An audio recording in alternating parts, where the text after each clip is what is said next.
falling for you.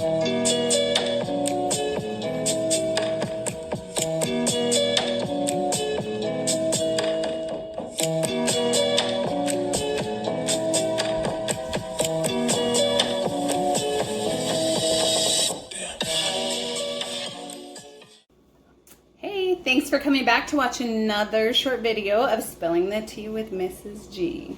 So far with Spilling the Tea with Mrs. G, we've been talking about social and emotional learning, otherwise known as SEL.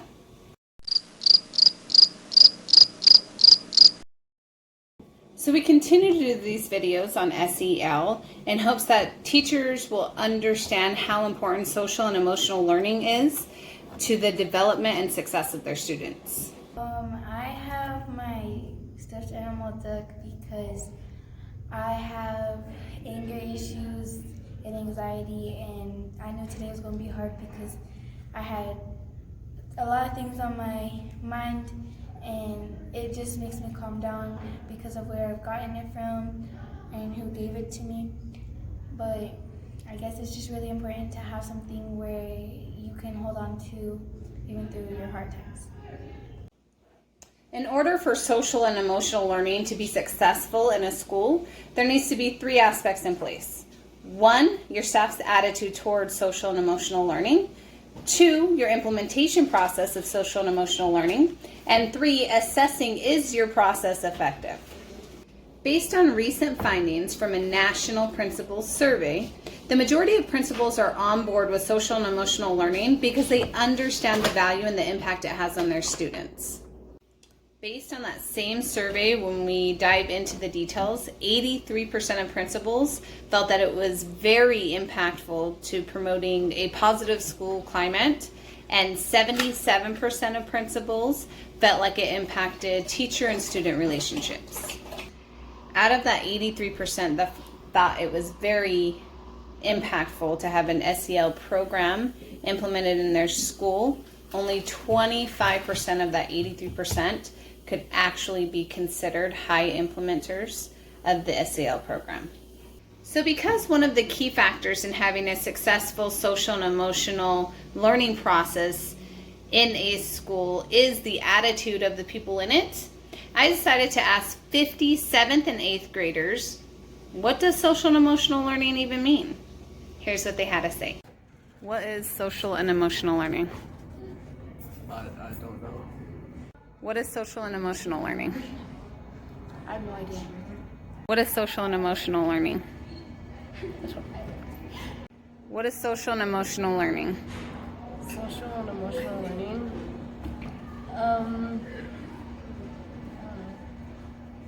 What is social and emotional learning? I don't know. 94% of the 7th and 8th graders I asked had no idea what social and emotional learning even meant. However, that does mean 3 of the 50 that I asked had somewhat of an idea of what it meant to them. So I asked them, what does it mean to you? Here's what they said. It's important to have social skills in the classroom because if you're going to be working in a group, you're going to be talking to that group, and it will transfer that into the future. Like in businesses, you're going to be talking with people you don't know. So I think social skills should be important because if you're working in a group like in math or English, you can like talk more and learn more about it, like if someone else doesn't know about it. And in like other classes, they can also help by communicating better. Important to have social and emotional skills because some students may have trouble communicating with other students. That way they can have more friends, and some of the students have difficulties. They don't know how to talk to a person or how to be social with the teachers, and having social skills would help them like communicate more, let what they're feeling out, and like make them feel safe in this school. So now that we know 94% of our students had no idea what social and emotional learning is, I wanted to flip that back on teachers. I visited a neighboring school and asked those teachers, what does social and emotional learning mean to you and what does it look like in your school? Here's what they had to say. Hi, my name is Andrea. I'm one of April's friends, and she asked me to record this video about why social and emotional learning is important in schools. One of the things that I feel really strongly about is that everything we expect of children in a school setting, we need to explicitly teach them. If you expect a child to be able to read a book, you as the teacher are responsible to teach them how to read that book. If you expect them to know how to do algebra, you as the teacher are expected to teach them how to do algebra. If you want them to walk in a straight line quietly down the hall, you as the teacher need to teach them, what does it look like to walk in a straight line? What do you mean by quiet? Do you mean they can talk a little bit, or do you mean that they shouldn't talk at all? And every single expectation that we have of children needs to be explicitly taught, because we can't hold them to a standard that we're not supporting them with. And the same thing is true of social and emotional skills. If we expect a child to be able to calm themselves down when they're angry, we need to teach them that process. For example, a child might not know what your definition of calm is, or they might not know the steps of how to be calm. Now, some teachers might think, well, that's something for their parents to do. Yes, parents, it's their responsibility to help their children learn how to be successful in life.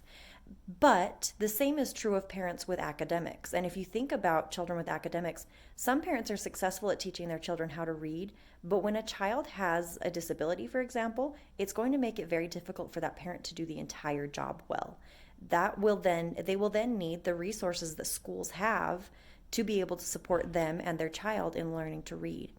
So when you think about social and emotional skills or behavior in the same way, if a child is not successful in what they learn at home, they might need the resources that a school can provide with scaffolding and with differentiation for what that specific child needs and the process of how that child needs to learn it. So schools are a great place because teachers know what learning looks like. We know how to teach. And that basic process can be applied to any skill, regardless of whether it's academic, behavioral, or social and emotional. We are expected to provide children with the tools they need to be successful in life, not just academic skills, but all of the skills that they need in their lives. All right. Hi guys, so today we're going to talk about social and emotional awareness. We have Taylor Layton here, Aaliyah Fields, and Mindy Coretta Layton. We're at Woodrow Wilson. Taylor. Yeah, so I teach social emotional learning every morning to a group of students. We talk a lot about what kind of strategies to do if you're ever feeling upset. Sometimes I even model that if I'm feeling upset, and I talk about my own emotions. But we practice strategies like how to breathe effectively to keep yourself calm, or how to use awesome things from our Calm Down kit. We have toys, sensory items, stuff like that help distract you if you're ever upset. We also troubleshoot. We do social situations. We act out what happens, if a student tells you you're wrong, but you're actually right, and if that makes you upset, we practice that because everybody needs to have the social skills to be successful in school. So it's definitely an important part of teaching and making sure that kids are ready to learn. And it's same for the general ed classroom as well. Every routine, whether it's from the start of the day, the middle of the day to the beginning of, or the end of the day, we always work on things like what's going on at home, how we feel about that, and also how we problem solve, bringing it back to our classroom rules. So we have 3 rules being impeccable with our word, always doing our best and not taking things personally. And so those 3 rules are kind of like the foundation of our classroom, and so everything comes back to those rules, and it's social emotional learning at its core, like how to deal with a situation and not take it to heart and let it bring you down, and also to control your own feelings and your own words by being impeccable with your word, and also never giving up. So whether it's in the general ed classroom or in special ed or working with specific small groups of students, social emotional learning, it's the foundation of a solid classroom culture. So in my classroom, social emotional awareness starts with knowing where the students are coming from. So one big thing that we've done here at our school and in our classrooms is knowing the students' home lives and being involved in activities that they're doing, or just going to their homes and asking what they like to do after school and after their homework's done. And that way I can leverage whatever they're interested in back into the classroom and make their academic success propelled by things that they like. So having kids be engaged and understanding where they're coming from really is important for bringing it back to the classroom.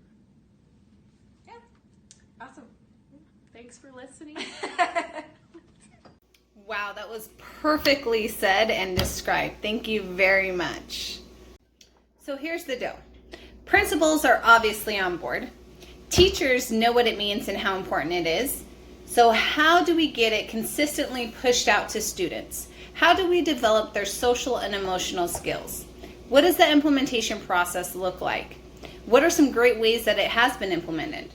Next time, we will visit with teachers and students in which the social and emotional learning process has taken place successfully and ask them, how did they implement it? Thanks for watching.